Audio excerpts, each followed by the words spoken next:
can I just say, as somebody who's looking in, and somewhere the spark for me died off when I saw the bike. Like somehow how it's looking, how it's all kind of, it's not what I expected it to be. If I thought that it was going to be that naked from Royal Enfield, Yeah. I thought it would be the change in the story, saying that we're now going more. Excellent point. And I think we should come back to this rather Okay, than begin fine. here. Yeah. Okay. So let me quickly give you a summary of what they've done. Royal Enfield says that they started working on the Guerrilla at the same time as the Himalayan. So it is the second bike featuring the 450, Yeah. but it's not the second bike being worked on as the 450. The project more or less happened together. To the point, and this is an important thing, they were riding their first prototypes pre-COVID in 2018-19. Right. And as I now understand it based on that, is you're seeing a lot of Royal Enfield products coming at you very rapidly because they had lots of things happening which COVID interrupted the flow of, and now they're catching up to their original schedule. So we'll see a slew of Royal Enfields for the next, another, I'm going to say, year and a half. And then we're going to go back to a more rational pattern of Royal Enfields. Okay. Now, the Himalayan is obviously supposed to be the adventure tourer. And increasingly, Royal Enfield is saying the Globetrotter motorcycle. They're saying things like, if you wanted to go around the world, we can't think of a better motorcycle than the Himalayan. The Guerrilla is supposed to be like a street naked. And the reason they go to the street naked is because they say this is the most accessible motorcycle format. Right? If you think about it, the most versatile motorcycle you can buy is a commuter, like a basic commuter. And when you grow up from the commuter and want to keep that sense of versatile, easy motorcycling, you end up at a street naked. Now you can decide how sporty you want to make it or how laid back you want to make it. If you make it fully laid back, you get a classic 350. And what Royal Enfield is saying, if you make it a little bit more sporty while remaining in the boundaries of Royal Enfield's heritage and all of that, you get a Guerrilla 450. So the engine and the main frame is exactly the same as the Himalayan with absolutely no changes at all to the hardware. Okay. So how they built the Himalayan's core frame, which is engine is mounted like this, the frame is around it, it's all exactly the same. They reduced the rake angle by a massive 4 degrees.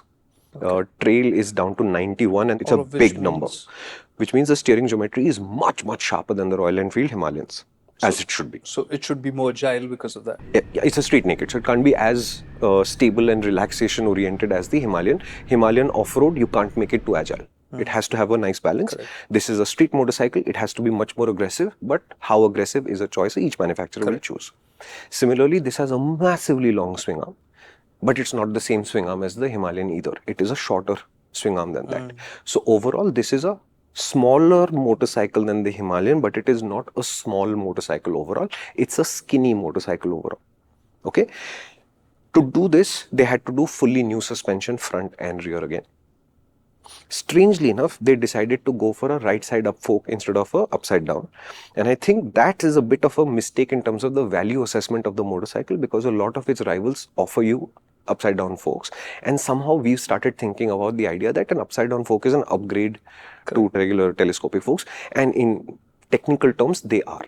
And Royal Enfield is arguing that if they had put upside down forks, the lock to lock turning angle of this bike would be restricted, or they'd have to move the front end out forward and the tank wouldn't be able to tuck so tightly in, which is why they did it.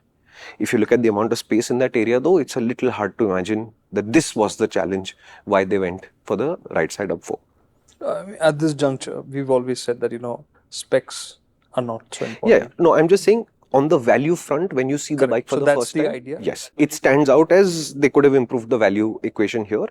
And I think while Bajaj is called out as a manufacturer that cuts cost a lot and sometimes visibly, I think Royal Enfield flies under that radar and they're just as hardcore at cutting costs. So this has the same headlight as all of the other headlights. All of those headlights are useless. The Guerrilla's headlights are also useless. Okay, I have torches that are more powerful than this headlight in real world conditions. Worse, the headlight has a backing plate and the back of the bezel of the headlight has a little bit of a shape to it, and there is a complementary shape on this bezel. But because they needed the space to adjust this headlight for angle, there's a fairly large gap, and because of that shape, now it just looks like this weird unfinished thing. Okay. It is, to me, the biggest finish issue on this motorcycle. Everything else is smaller than this, but that headlight thing is like I can get a whole finger in there. It's weird. Okay. Okay. Similarly, I think the right side up forks primarily is a cost consideration rather than a packaging constraint. At first glance, the rear shock looks exactly the same as the Himalayans. Thank God they're saying it is retuned. It also has a linkage. The linkage has been retuned. Suspension travel obviously is much lower than the Himalayans. You get a, I think, 140 mm front travel, 150 mm rear travel. The gearbox, no change. Engine, fundamentally no change. They've remapped the engine a little bit, and they've remapped it basically saying this is a street naked, so it can have a lot more punch when the torque comes on, which again comes on at 3000 RPM. They're saying Himalayan off-road consideration, you couldn't make it very aggressive. This is a street bike on street tires, so we could make it more aggressive. So there is more snap to this motorcycle, and there is. We'll discuss it in detail. Then they said the gearbox is in the same place as before. We don't need to change it because the fundamental torque curves, they say about 80% of the torque is available from 3000 to 8000. None of those things have changed. So there's no reason to change the gearing.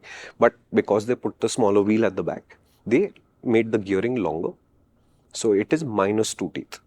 Okay. So it's 47 on the Himalayan, it's 45 on the Guerrilla. Okay. Which basically brings you back more or less to the same gearing. They're also saying the Guerrilla is 11 kilos lighter. But you have to remember, they've gone and put an 11-liter tank on this bike, and the Himalayan is 17 liters. So out of those 11, 6 though roughly are coming from the fuel itself in the curb weight calculation, which means this bike is only 5 kilos lighter. So it's not a significant weight saving, and this remains one of the heavier bikes. That is how the packaging of this motorcycle has been done. Listen, this has been fun, and I think we should take this to the next level. I think our relationship's ready for it. And if you're ready, head to the MotorInc channel, where this 3-minute video ends up expanding into a hour-long video, which would be a great way for us to spend time when you're taking a jog, in a flight, commuting to work, or back. We'd love to hang out more.